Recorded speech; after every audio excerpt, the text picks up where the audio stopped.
অর্ধ কিলোমিটার ব্যাপ্তির এই রাস্তাটি যেন কৃষকদের কাছে বিশ্রাম ও প্রশান্তির একটি জায়গা। যে কোনো বয়সের সৌন্দর্যপ্রিয় মানুষের মন কাড়বে এই রাস্তাটি। গল্পটি 15 নম্বর কাবিলপুর ইউনিয়নের ধাপেরহাট চত্রা রোডের জয়পুর গ্রামের। এই গ্রামেরই ছেলে নাজমুল ইসলাম। যখন তিনি ক্যান্সারের সাথে লড়াই করছিলেন তখন নিজ হাতে বুনেছিলেন প্রায় শতাধিক সুপারি গাছ। তিনি জানতেন তিনি চলে যাবেন, কিন্তু তার ভালোবাসা এই রাস্তার দুই পাশে থেকে যাবে। আজ নাজমুল ভাই আমাদের মাঝে নেই, কিন্তু তার লাগানো সেই গাছগুলো বড় হয়েছে। এই গাছগুলো এখন শুধু রাস্তার সৌন্দর্য বাড়ায়নি, বরং এখান থেকে প্রাপ্ত অর্থ সরাসরি মসজিদে দান করা হয়। এটা সরকারি রাস্তা। হ্যাঁ, সরকারি রাস্তা।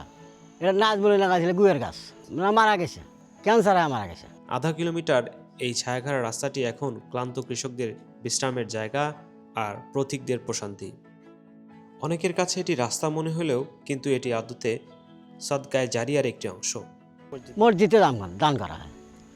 সুযোগ থাকলেও হয়তো আমরা অনেকেই এমনটা করতে পারি না, কিন্তু নাজমুল ইসলাম ভাই প্রমাণ করে গেছেন ইচ্ছা থাকলে মৃত্যুর পরেও সমাজ কল্যাণ করা সম্ভব। নাজমুল ভাইয়ের এই নিঃস্বার্থ উদ্যোগটি কি আপনাকে অনুপ্রাণিত করছে? মন্তব্যের ঘরে তার বিষয়ে লিখে যাবেন। আপনার এলাকায় এমন কোনো অনুপ্রেরণার গল্প থাকলে আমাদেরকে জানান।